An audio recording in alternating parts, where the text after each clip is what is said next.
I'm going to call us to order. For those of us who are here, let's have a roll call, please.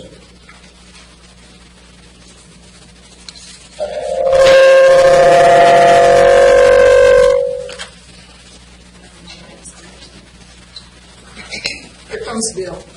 Can't turn the speakers on when you're hearing this vote. Sorry. The overhead microphones are You might too have to Kathy, why don't you join us up here, and then you'll be heard, and I think we'll be okay. Are you going to call roll, or should we just say our name? Just go ahead and just go around the table. Okay, It's just a let's work start session. over here, please. Dick Anderson. Chester Norikis. Stephanie Reed. Lila Bradley. Ron Tierney. Ray Bartlett. Susan Walkie. Roger Sprague. We are going to have a review. By the way, this is a work session meeting for February 1st, 2016, and the purpose of the meeting is to discuss SDCs. I'll introduce Ray Bartlett, who is our consultant. And Ray, it's your baby. Thank you. Oh, sure, Ron. Let me just give a little better introduction. Ray has worked for the city since the mid-90s on SDCs, water sewer rates, and most recently has been our financial advisor on 3 or 4 of our last bond issues. So Ray's very familiar with the city. He has produced 2 reports, and thankfully they both say draft on them. One did change over the weekend. The sewer one did, and we have fresh copies of that. I'll post the new copies on the website tomorrow morning. But there was a slight change. The methodology was the same and everything, but a dollar amount changed. Now, I'll explain that to you later. So in your packet, you have the 2 reports, 1 water, 1 sewer. I also enclosed the methodology that was used last time, and we updated them in 2004, how it affects a single-family residence versus an apartment house versus a condominium, or a motel, excuse me.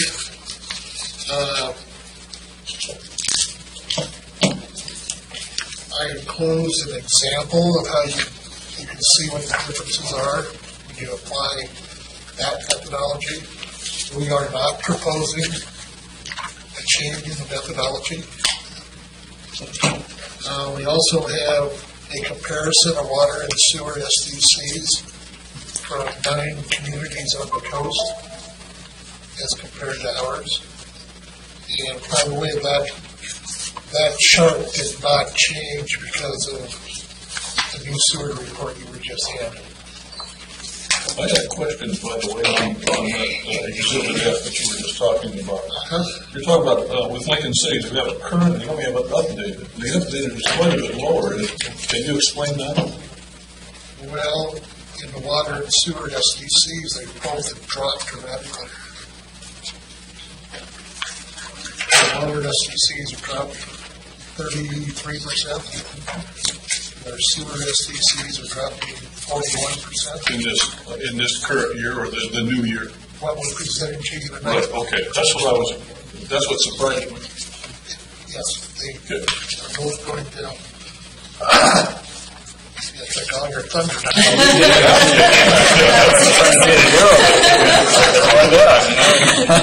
So much for the work session. What I expect to get out of this workshop is a direction to bring back a resolution to the City Council. At that time, we'll have time for public input. And I would have a resolution that approved the capital improvement plan and the new SDC rates. That would kind of be the direction I'd be looking for.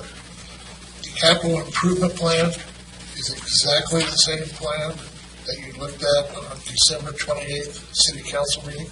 The only thing that's changed is there's a couple more columns to the right. As we're Ray in Public Works. A portion of the cost that's applicable to improvement or increasing capacity versus just the replacement cost. Ray will get more into that. So I introduce Ray Bartlett. Thank you, Ron. Well, it is more usual that SDCs go up each year as opposed to going down, but it's not unique. Certainly not a rare event, but they do bounce around. Just give you a brief background, because I know some of you are new in the council, although I recognize at least some of you. The current SDC law was adopted in the 1990s, and it lays out how you establish an SDC. And basically, it's a capital charge on a new development to offset the cost of capital needed to supply services to that new development. In some states, it's actually regarded as a legal fee. In other words, you've eaten up some of the capacity that citizens had already built, and therefore you should pay something in restitution for it. In Washington, they're often called latecomer fees. So in Oregon, they've laid out some guidelines on how they should be set. And the precision of these things is not quite as tight as we'd like to think they are, but nonetheless, we've got some decent guidelines to go by. There's two parts to an SDC. One is the reimbursement fee, and the other one is the improvement fee. And the reimbursement fee is essentially, as the name implies, reimbursing the city for capital that's already been installed, that is excess of the capacity needed to meet the demands of the current population and businesses. The improvement fee is for capital that's to be built to meet the demands of new development as it comes in. And you can well imagine the sewer and water systems are both pretty complex instruments. They have different components that have different capacities, and seldom does the city build all of those components to the same size every time, just because from an engineering perspective that would be just about impossible. And secondly, financially, you probably couldn't afford to build out the entire collection, treatment, disposal system or sewer system that's going to handle the entire population 20 years from now. It gets built in increments and parts and pieces as it goes along. It does require that you use data that's filed by the city to establish the SDC. So we use the fixed asset records that the city maintains. Every time it adds a capital element to the system, it records how much it costs to build that. So we're using actual cost of construction that's been incurred so far to base the reimbursement fee on. And the improvement fee has to be based on the capital improvements plan that the city council has adopted. And as Ron pointed out, you looked at the sewer and water CIPs in your December 28th meeting. And so it's on that basis that we establish it. Over time, those list of capital improvements varies quite a bit. In sewer especially, and I'm expecting after Flint, Michigan, we'll find a whole bunch of new water rules that come up. Regulatory change is a big driver of capital costs on the sewer side and on the water side for that matter. And on the water side, each year EPA has added more elements that you have to test for and correct if some elements are in excess of federal standards. Capital doesn't always wear out quite as we plan it. Sometimes it lasts a lot longer and sometimes it lasts a lot less. Growth also occurs inconsistently geographically, which affects where and when, and what size, and what type of collection and distribution systems you have to build. So there's a number of variables here that change over time. And using that information, we came up with the updates we have today. And in both cases, as Ron pointed out, they decrease. I'll try to explain how that happens. Let's start with the water SDC first. from the last, it was last updated in 2003, using 2002 data, so it's getting fairly old. And during that time, we added to the capital of the water system and also depreciated the water system. So on the reimbursement fee, we're using actual cost less accumulated depreciation. So it's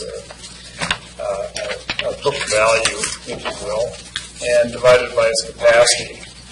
One of the things that happened during that period from 2003 till now is that the city did a fair amount of leak protection programs, and in the process found a number of very leaky pipes and replaced those. So at the time that we developed the SDC in 2003, the city was expecting that it was going to have to produce a water system that had a capacity of 8 million gallons per day. And at the time, that seemed like a reasonable number. So water treatment plant, water source, water storage, pipe size is all based on moving 8 million gallons a day as a peak amount. In fact, after plugging all the leaks, that number has now been reduced to about 6 million gallons per day. So you're serving the same amount of capacity to the end user, but because you tightened up the system substantially, you're able to spend a lot less in the future on capital improvements that have been anticipated in 2003. The cost basis for the reimbursement fees remain pretty much the same. It was based on $12.8 million of value in 2013, and today it's worth $12.1 million. We've invested a lot of capital, but a lot of capital is worn out. The improvement fee, because you're not having to go to 8 million gallons per day, is decreased from about $7.3 million, which we're anticipating in 2003, down to about $2.2 million now.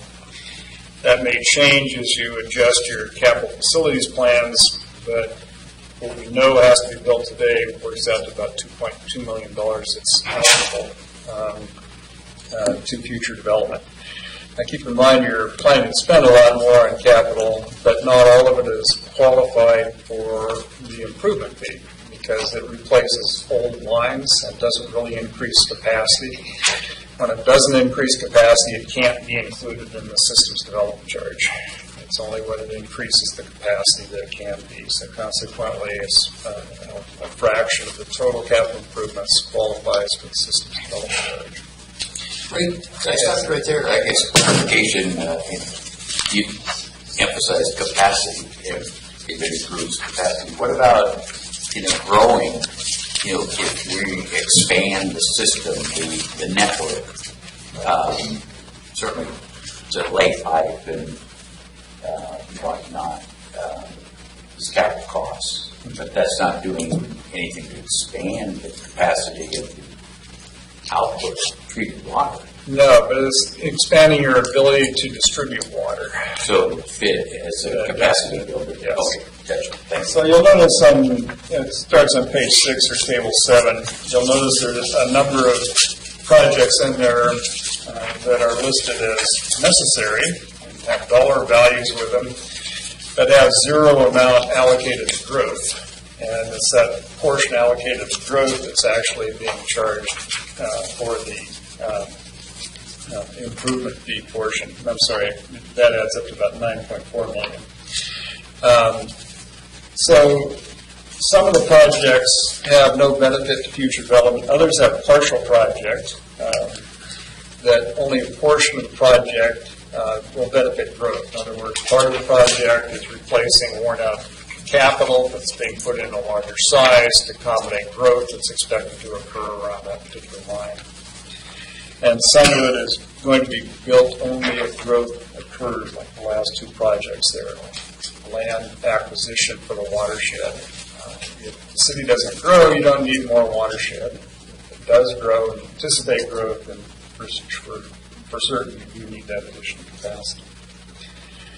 So, in a nutshell, those two things show that the improvement fee decreased, the reimbursement fee increased a bit, rather than that, the total of the two shows a decrease. One other element I wanted to point out to you, and that is how the SDC is assessed. It's assessed primarily based on your access to capacity, which is pretty much determined by the meter size. The larger the meter, the more water you can flow out of it instantaneously. Well, over the years, there's been a change in the meter technology. This affects only meters 3 inches in diameter and larger. They've gone from simply using a displacement-type measuring device to a turbine-type measuring device, and the turbine will pass a lot more water. So the capacity of those larger-size meters has been increased, and that's why you see that the SDC for those size meters doesn't go down as much as it does for the smaller meters. It's just simply they will pass more water, so you're going to charge them more for that additional capacity. On the other hand, the developer coming in can get by with a smaller meter because the smaller meter will produce more water and will satisfy their requirements. So that's the water SDC. I've got another discussion after the sewer regarding applying this to multifamily and hotel-motel complexes. Are there any other questions on what I've said so far about the water SDC? Yes.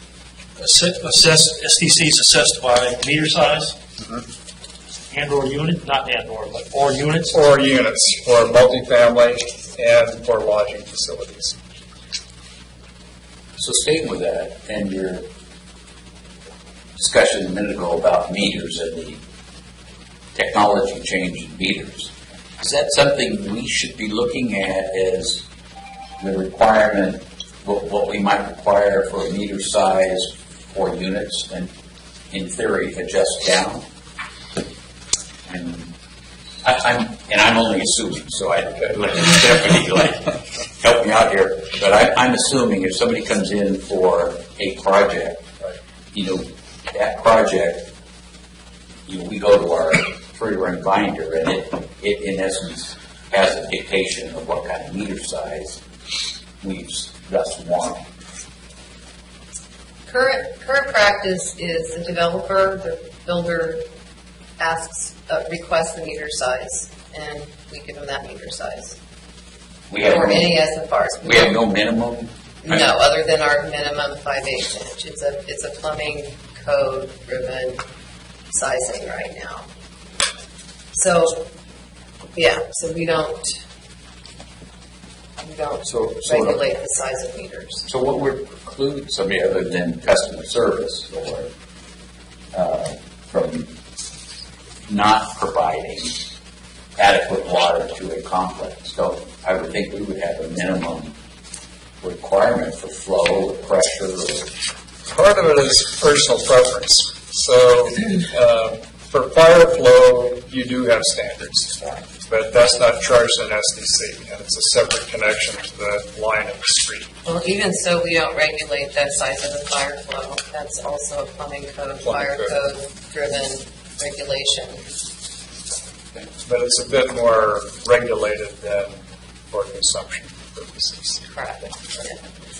So if somebody wants to undersize a meter for, say, an apartment complex, then the owner is going to be stuck with all the complaints they might get, and they eventually come in for a larger size meter. When I talk to developers about how they size the meter, they're usually pretty good about it because their engineer, their architect that's designing it, calculates what the flow requirements are going to be, and that's usually what they recommend the owner go with, and typically they do that. If somebody wanted to build a house with a very large soaking tub on it, for example, and put in only a 5/8 inch meter and is willing to live with the fact that it takes a half hour to fill it up, so be it. More likely they put in a 1 inch meter so they can fill it up in 5 minutes instead of a half an hour. But you get down to quality of service, and I'm not sure if you want to get in the position of dictating that. It's like saying, how much bread does a household need per month? So then we don't need to stay up with technology because that's not something as a government we dictate. do stuff, is what I'm hearing, Stephanie. We could, but we don't want to. That's good. Right. So the best you can do is state what it costs to provide that kind of service, and let the consumer decide how much of it he wants to buy. One other change that we're pushing through is you'll notice that there's a charge in here for a 3/4 inch meter. Right now, I don't think there are any true 3/4 inch meters installed in the city. Is that correct, Lila? And so somebody building a large single-family house had a choice to go with a 1-inch meter or a 5/8 inch meter. And if you look at the chart on page 1, you'll notice that a 5/8 inch meter will only produce 20 gallons per minute. And your option then would be to go to a 1-inch meter, which is 50 gallons per minute. That's a 2.5 time increase in flow. So by allowing the installation of a true 3/4 inch meter, you jump from 20 gallons per minute to 30 gallons per minute, which is a sizable increase, a 50% increase in flow from a 5/8, but substantially less than having to buy a full 1-inch meter. So this is, again, giving the consumer more preference, more choices about what size service they want to get in the future. I have a question. Sure. Are we relegated to a time during which we can only increase or decrease SDCs, or can we do that at any time? Well, there's two issues there. One is you want to go through a pretty thorough reevaluation periodically. And usually that happens when you update your sewer, water, or transportation master plan to see what's changed since the last time you analyzed the system. Between those, and that's not scheduled to happen at any particular time. That kind of depends on the community, how rapidly it's growing and what shape its facilities are in. The other element is more short-term, which is that annually you can adjust the SDC by the increase in inflation. And the city has been doing that, and has in its ordinances to adjust it according to the change in what's called the Construction Cost Index, which is a nationally published document on how much it costs on average to build public facilities of this nature. So annually you've been doing that. That means those projects you've got an improvement fee list that are based on today's dollars will be covered by the increase in the SDC when inflation drives up those costs. So you try to make it in lockstep. And that works out pretty well for a while, but everything changes the day after you adopt one of these. Technology changes, the standards you have to treat water to, whether it's drinking or sewage water that you're dealing with, change, and you find out different things about your system than you did last time, which is you have a lot of leaks, we plug the leaks, and that's been a benefit to the community. So those are the two areas you have to adjust the SDC. And those changes take place then during our budget period or our fiscal year? Yeah, I'd like to jump in here. Mr. Chandler has already made the comments at our December meeting that he wants the capital improvement plan as part of our budget process and tweaked every year. Trust me, it'll change every year. There will be something that will be added. There will be something that will, in the timeline, it goes out 8 years instead of 3 years. Something else has more priority. You just don't know. But it needs to be at least reviewed during that budget process. As far as the SDCs, I would recommend anytime you have a significant change to the CIP, iterate on that just a second, or as a minimum, you should do it every 3 years. As a maximum, maybe 5. I think that's too long. If you take some of the major that are in the improvement category, and we actually build it, Now it kind of goes over to the reimbursement side of the equation. And so you've affected it, and it doesn't go dollar for dollar. It would be simple if it just went dollar for dollar, but it doesn't. So when you have those kind of major changes, I anticipate in the sewer system, when you come up with a biosolid solution, I don't know what that is yet, but it's going to be big bucks. That will change this calculation. If you add in water, is a good example of this. Most of the water projects are replacement projects. It's not going to affect the SDC. But a big deal like the biosoliid solution, reservoir that we have in the water isn't scheduled until 15 years from now. If that got built next year, that might be significant enough to go back and review the SDC. But it's way out there. You'll be revisiting sewer before you'll be revisiting water. Okay.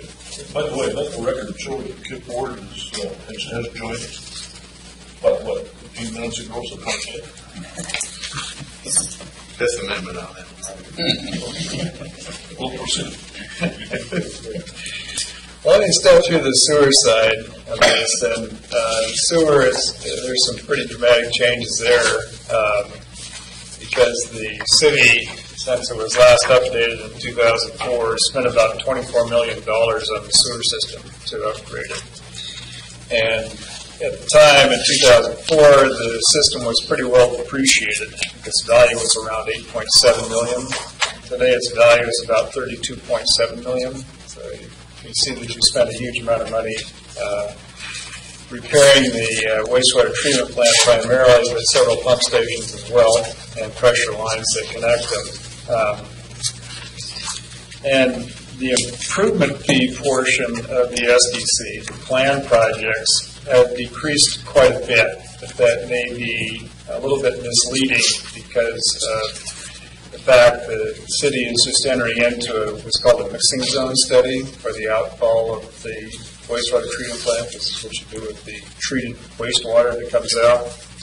The city also faces the problem that no longer are there abundant places to dispose of the solids that come out of the treatment process. Right now it's being land applied, but the places you can land apply it are decreasing.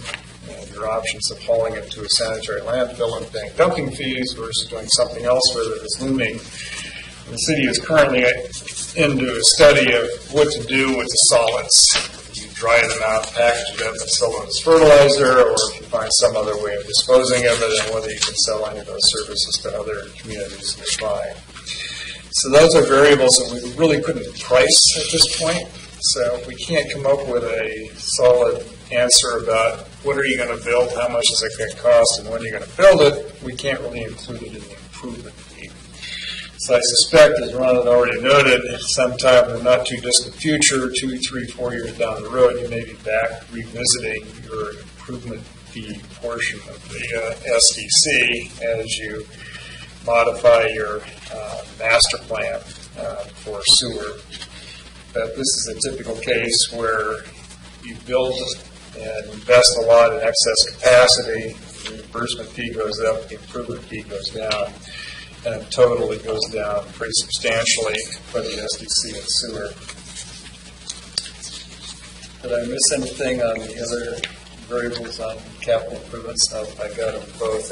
And that's what probably keeps these two awake at night, is running over the solids out of the treatment plant. And this is not an unusual story, by the way. Regulations have also been changing on what you can do with the solids and what the water effluent should look like that is put back in the streams. I know, there was one over there. It was the temperature element.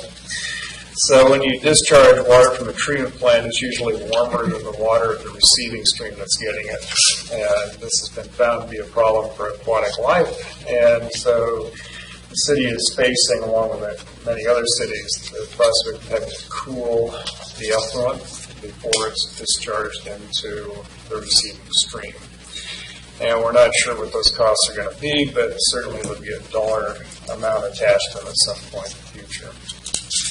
So that, in a rough nutshell, is what sewer looks like. There's also, by the way, the improvement fee you'll notice for sewer as well as for water. Many of the projects are to replace existing lines and not add capacity, so therefore do not get included in the SDC. The things that are most often included in the SDC are major trunk lines, pressure lines, pump stations, and the wastewater treatment plant, of course. Any questions or discussion on that very brief presentation of the sewer SDC? Did you mention our MPPS permit? We're working on that. Yes. So you're allowed to operate the wastewater treatment plant under something called the NPDES permit, National Pollution Discharge Permit System. Is that right? Okay. Which is a license issued ostensibly by the Environmental Protection Agency through Oregon's Department of Environmental Quality. So periodically, those come up for review. They have a life. And yours is now expired or about to expire? It's under review. It's under review. So at this point, this is where you find out what new regulations will be applied to your treatment facility in the future. So along with these other issues, you'll be facing that one. It's about how much effort you'll have to put into treating sewage. So the city is now negotiating with the Department of Environmental Quality to obtain a new permit. And that permits are 5-year term. Yeah. So every 5 years you go through this permitting process. I might add that at least monthly, or is it weekly, you report the results of your We do daily testing. And reporting.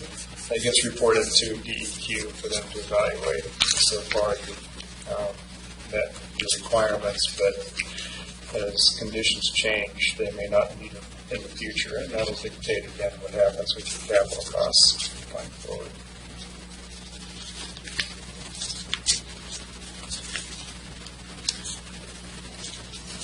So what's the time process or the schedule then? We are under review now. They come back then with some additional requirements. What's our time period to satisfy that? Well, they'll probably take a year or two to finish our review. And so then after that, it's kind of that. You'll end up using your mixing zone study that we're budgeting for this year in that report. And so it's probably, I think 2-year period. And then we're doing the study with Kennedy Jinks on biosolids, and that'll be part of it as well. Yeah, they'll give us time to build what we agree to once we identify the permit. And right now they're making so many changes, so the longer, it's prolonged better at this point, so that we can gather our information and then get back to council.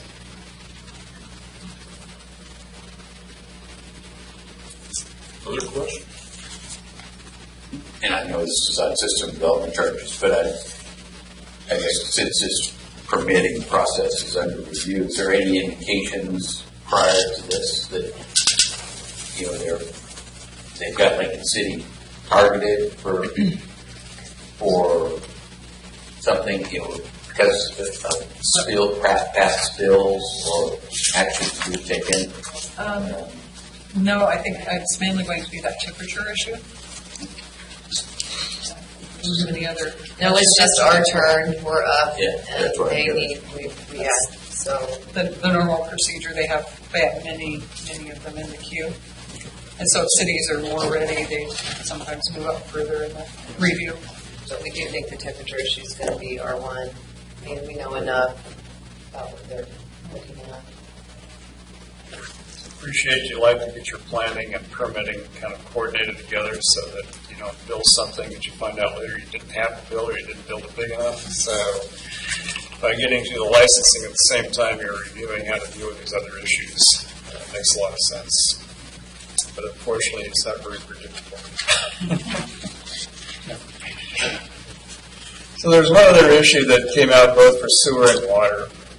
Currently, the SDQ is applied based on the meter size for all single-family and all non-multifamily developments. If you want to put in a laundromat or a hairdressing shop or an auto body shop or open a law firm, you pay according to the size meter that you have.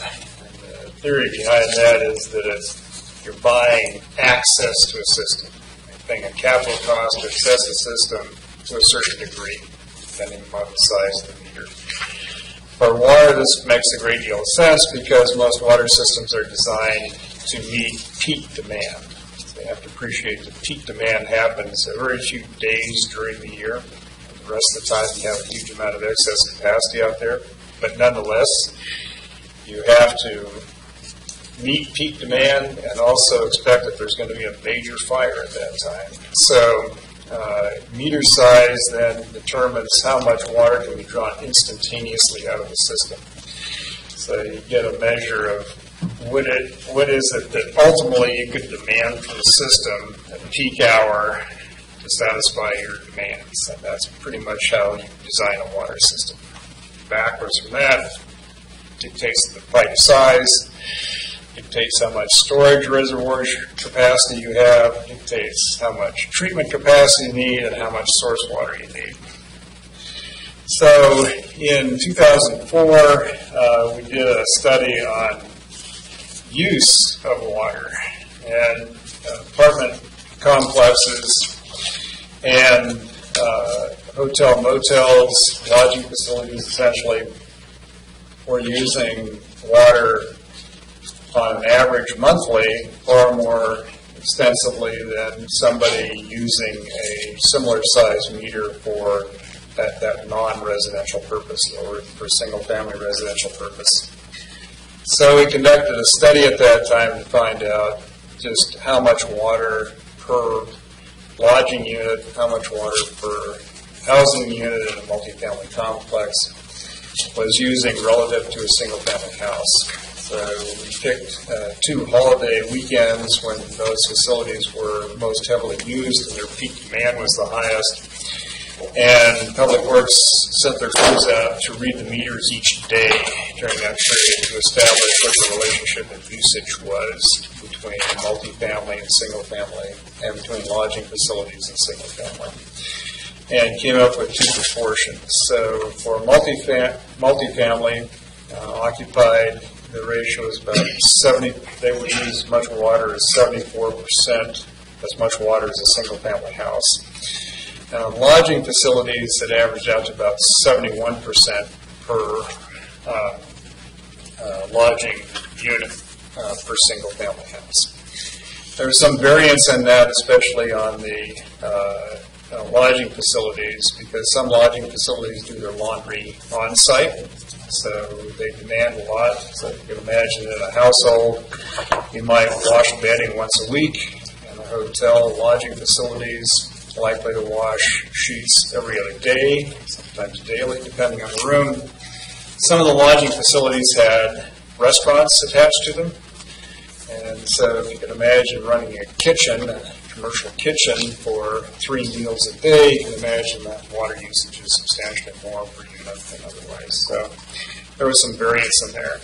And at the time, the council chose to apply those ratios to the number of units, residential housing units or lodging units, to calculate the SDC. That produced a much higher SDC than going by meter size for those types of development. And it also changed the concept. The concept on the meter size was simply one of access. How much can you access on a peak hourly basis? And when you start looking at average usage, it's based on what's actually being used. So there's 2 different concepts there in place. One of the pieces of direction I think that Ron is looking for is, do we want to keep with that policy, make it an optional policy, or eliminate that means of assessing the SDC on those types of development. I'd also add that on the sewer side, the peaking issues are a little bit different because sewage treatment plants are built to operate on a consistent basis, on an hour-by-hour basis.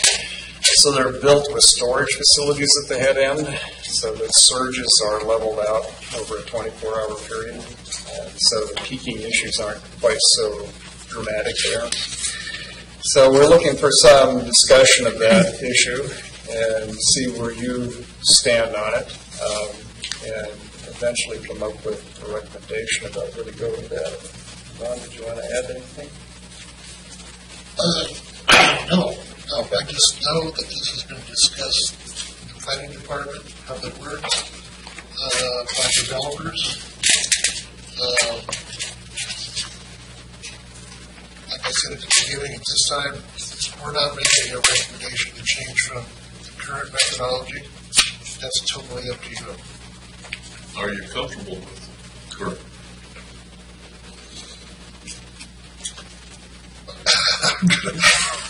I come from a different standpoint. Okay? I don't come from Ray's standpoint on the capacity and all this stuff, because I don't understand all that stuff. I come from the standpoint of finances and development.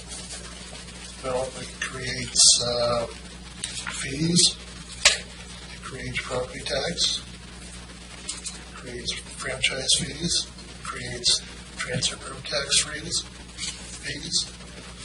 I'm not sure you can prove, I can prove that making any change would do that.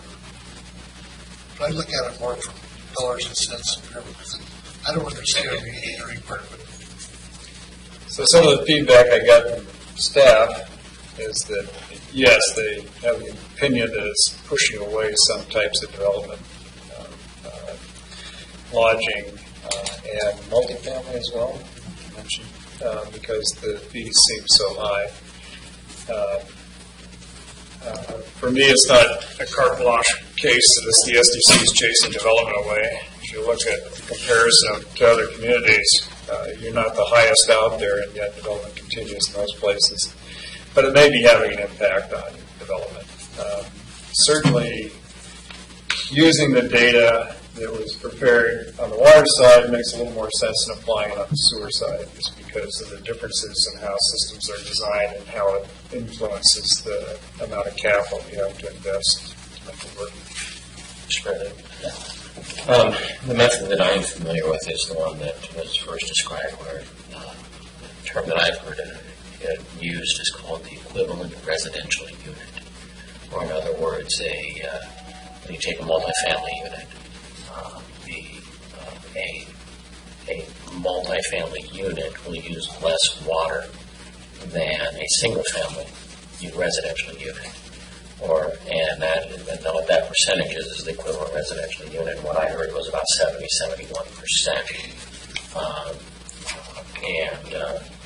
And I read back through the information that Mr. Hocker, my predecessor, had gone through this, and I had come to the same conclusion that he did, that I'm comfortable with that. Now, if it's affecting development, then one of the things that I think you should consider is that you have put into place where you have options to grant variances or reductions in there if they were to meet a goal or something that you wanted to accomplish. So, for example, if one of your goals is workforce housing, and you find these multifamily residential charges too much on how it affects it, then you have something you could work with the developer in that to accomplish that's we're willing to give on the on the systems development charges if you can show that that's going to guarantee that you're going to have a workforce housing price. So I think it becomes an effective tool in being able to negotiate to accomplish some of the other city goals.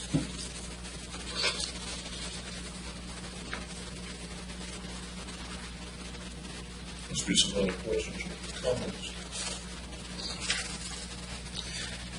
Is it fair to say, Ray, that if we moved from per unit charge to meter size charge on SDCs, that the city would have less revenue to work with regarding improvement and or capital projects? Well, good question. If it truly is discouraging that development from occurring, you're not getting the revenue to begin with. If that's not the case, if they would have developed regardless of it, then yes, you'd be giving up some revenue. So it's a matter of perspective as to whether or not the size of the SDC is discouraging some development from coming in. But you got to keep in mind that when development comes in, it does increase the demand for the water system. So that in part drives the demand for more capital. Right? So the whole intent of the SDC is that new development would pay its way. When it comes in, it pays an SDC that offsets the capital cost to supply water to that new development, and it's been proportioned out. Just to give you a little historic perspective, before this modern SDC law was passed in the 1990s, they used to charge exactions. So a developer would come in and say, I want to build a 50-lot single-family development here, and the city would negotiate with the developer to pay something towards improving the water system, the sewer system, the park system, and so on. And depending on how well they negotiated, they made some money or they didn't make some money. But when a small developer came in and only wanted to build on one infill lot or 2 lots, there was nothing to negotiate, right? So they didn't have the room, so they didn't pay anything. So the whole purpose of the SDC was to level the playing field between small and large developers so that everybody paid their proportionate share. That's why we go through all the statistical and arithmetic gymnastics to come up with an SDC that applies to any development, no matter how big the scope, so they pay their fair share. So unfortunately, there's no unambiguously perfect answer to equity in these issues because there's so many variables associated with it. So we try to come up with the best we can on an average basis. So meter size is the first screen. That's really pretty solid. Put in an 8-inch meter, you can bet that sometime during a peak period they're going to turn that 8-inch meter on and they're going to really use that much water because otherwise they'd only buy a 6-inch meter. So yes, there's the cause and effect relationship that you want to keep in mind. So when developers are faced with SDCs, it's like being faced with an increase in, say, lumber costs, increase in concrete costs. You have to adjust your final product so that it meets the consumer's demand at a price that they can afford to pay. So you become another cost in their calculations. Not sure if that helped you at all, but And currently, we're lowering our SDCs on water and sewer. that's correct. Water because we've detected a lot of leaks And fixed them. and fixed them, and sewer because we built a new plant.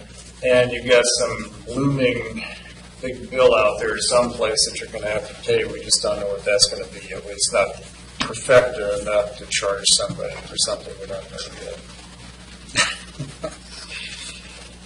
Would there be any way to recoup that difference if we were to adjust for a goal? One of our important goals is workforce housing.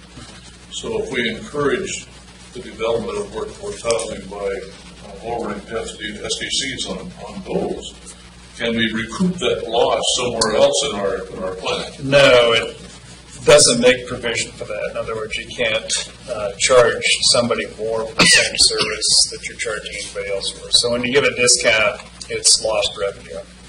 You're not going to recover it. So, everything being true in the summary here of SDCs being lower, and not just a little bit, but already on the table is 30% and 40% of the respective water and sewer. Right. Now that, to me, that's not just a little bit of lowering, that's a great deal of lowering. It's pretty, yes. And I think your chart in here shows us on a community stuff now that goes as maybe being too low. Hypothetical. Right. So, it's, which is a good thing, because if you're a believer that growth, lower cost will spur growth, we've done our job. Then we in previous councils have approved capital improvements have been in, and now we're enjoying the benefits, and we're passing those benefits on in the form of lower system charges. So, I know staff isn't recommending a change of methodology. Interesting to talk about it, and I think we should. So the question really is there a time where that can come back on the table for this? Does your 3 to 5 year fit for that mythology as well? I think it does. The things that usually triggers a change is change in master plan for your facilities, because that's when you've got to the point where you've got to evaluate your system and find out if it's going to meet regulatory requirements. And it's also driven a lot by how rapidly the community is developing. And we had one community that was growing so rapidly that between the time we started a bond issue to make a capital improvement, we collected enough money in SDCs to avoid the bond issue. Use the SDC revenues that went that fast. The trouble is, 6 months later, we had to go pour some more money because it was growing so fast we had to build yet another facility. So, yeah, there's those variables are the ones that normally trigger when you want to adjust your SDC, as we're doing here. Well, I guess I get still thinking out loud that 3 to 5 years is certainly a scope of time to see if lower system development charges do spur on development. And, certainly 13 years is one thing, but 3 to 5 years of relooking is much more shorter time frame. And I guess I'm just not, I'm pleased to heck with 30 to 40% drop in system development charges. I think anything beyond that gets a little bit ludicrous, because then you got some big, potentially big jump ups in rate charges. 3 to 5 years as a horizon give you an idea whether that lowering rate had an impact of growth, and you can adjust. And we all remember that it isn't SDCs that drives growth, but it's changes in the local economy and consumer preferences. But it depends who you're talking. Yeah, that's true. That's true. Well, we're talking to those who pay it. Yes, of course, the guys. Yeah. So there's, the formula for growth is pretty complex. Somewhere down towards the end of that is SDC charges and the cost of developing things. Because we already have, again, ordinances that allow us to defer for targeted areas. So we can defer system development charges if we, the help for child care and affordable housing has been there. So I think we've got it in our toolbox, not waived, but deferred. So I think we're in pretty good shape. We've been deferring this for a long time. Well, actually, we approved the ordinance a couple of years ago for child care and affordable housing. I know that when we built our building way back in 86 or 87, that there were some big deferred charges attached to that. Could we get more child care and affordable housing because of that? Did that have any measurable results? We got one, and that had a positive impact, but we've not had any since. That was the child care center over by the hospital. The learning center, yeah. And was lower systems and development charges a component in making that happen? Yes. Now there we deferred, didn't wait, we deferred them to that. If that use ever goes away, they pay it. I was going to say, the affordable housing, we did that twice. We deferred it from SDCs are normally due when you need a building permit. We deferred it until the house was sold, and then took it out of closing. But again, we have never waived SDCs for anybody trying to. And again, I didn't run the calculator, but I'm remembering that the SDC fees totaled up around, wasn't it about 10,000 something for single family, yeah, for everything. And so we're talking about a roughly $3,500 reduction in that. So when you pull permits for a single family house, that would be a significant drop. Mr. Tierney, on the sheet you gave us the other day,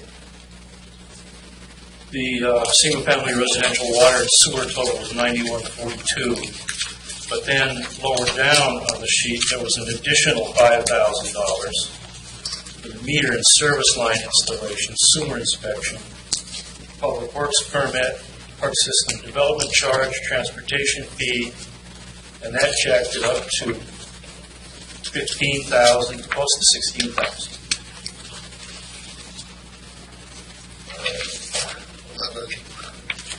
Yeah. 13, yeah, about 14, Yeah. about 14,000. 14, and then the $2,000, if you have to put in a meter only, it's only $159 for Right. the full service, so that can really change. Yes. But that's, yeah, it is closer to that. You're right, those numbers are correct. Okay. Still significant. This is gonna drop at $3,000 to $4,000. Pardon me? This would drop at $3,000 or $4,000. This lowering of the SDCs.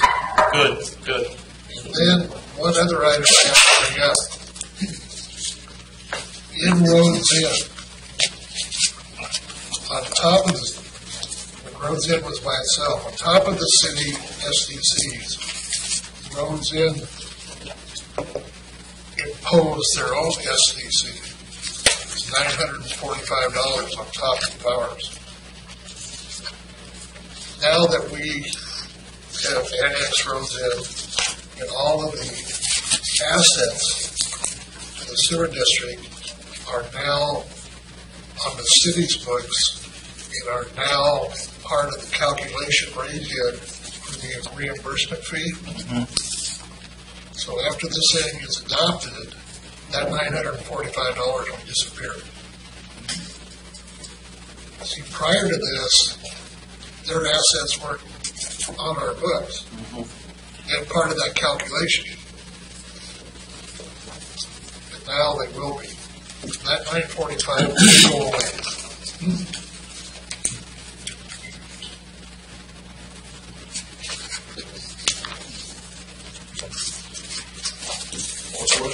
But they'll still have the Bellhaven fee, $1,960. Well, there's $945 built into that. So that'll drop down to $1,000, Okay. whatever. The North End traffic impact fee will stay at 43. Well, that's a transportation. That's not part of this discussion. Okay.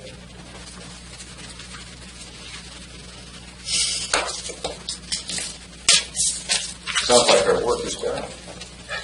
Well, are you looking? All I'm looking for is direction to bring you back a resolution that adopts the capital improvement plans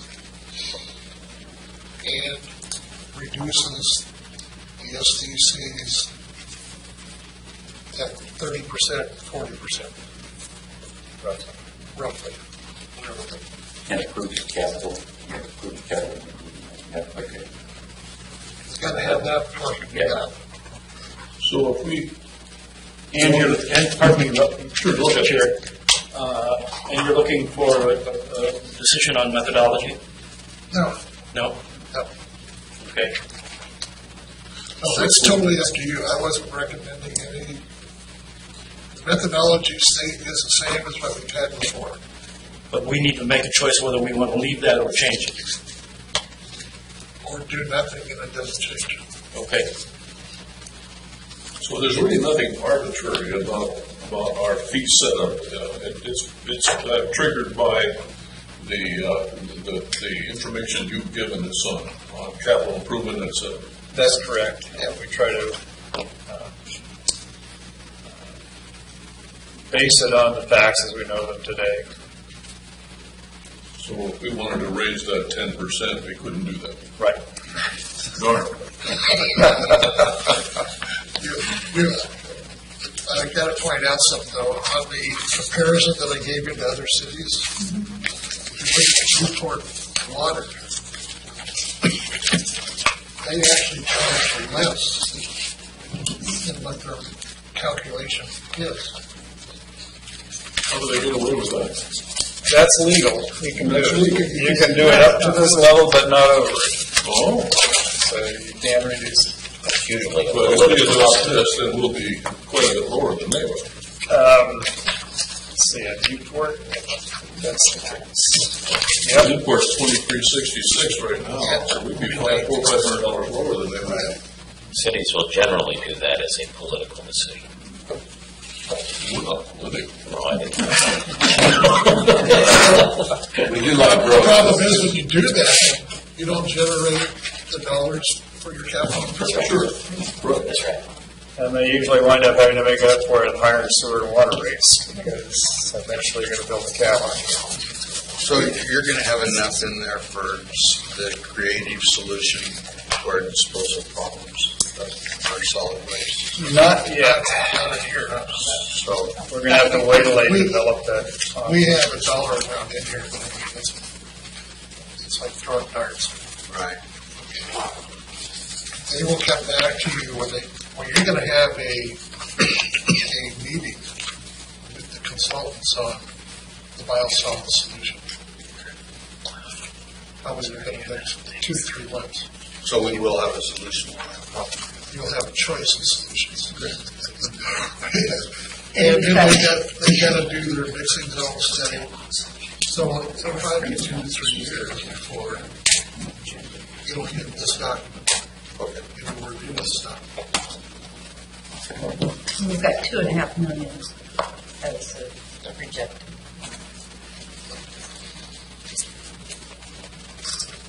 Which we know it's going to cost that much. Yeah. At least that much. Probably. But we've got some. Quite a bit more. Anything else? So, I guess, Ray, and maybe, I thought the capital improvement, the water capital improvement under the watershed was, again, not to expand the watershed, but to protect the watershed. So you should own more. That's what- That's correct. Yeah. And the reason it sits out there at the very end, because it's all based on possibility. Right. But I wanted to make sure that it Yeah, was still a viable add. Because we were talking about adding capacity, and doesn't that change then, since it's not changing the watershed? It's just Protecting the water. protecting the watershed. Yeah, you're buying up more of the watershed. Right. So So it's not in improving. essence, you're actually improving your capacity to serve water. If you don't buy it up, somebody else could develop it, could reduce the amount of water you could get, Yeah. or require you to do more treatment. I like to think. And if you recall, How do you get the capacity to pay? if you recall one of the meetings 2-3 years ago, there was an actual map that went on both sides of the watershed. Yeah. And then there was a parcel that we did purchase from the county. And I base, the number that's in there is based upon the potential acreage Okay, and the cost per acre that we bought from the county. gotcha. Well, that's just a placeholder. Well, Mr. President, since we don't make decisions in the work sessions, but I would certainly direct Ron to bring back to council at some appropriate meeting, next meeting, whenever appropriate, such a resolution Probably the second meeting. of February. I don't think I get my packet done by Wednesday. I don't think I could have it written. But if there's a consensus, you know, that Yes. I see you guys nodding, sounds like it. all five of us. You can't hear my turn. The only one who nodded his head was Kip. I keep nodding. Okay, all right. Well, if we've got nothing else then that we need to discuss, I say we are adjourned. Thank you very much. Thank you. Very informative. So I have to do that water, so I gotta report. I didn't bring a copy.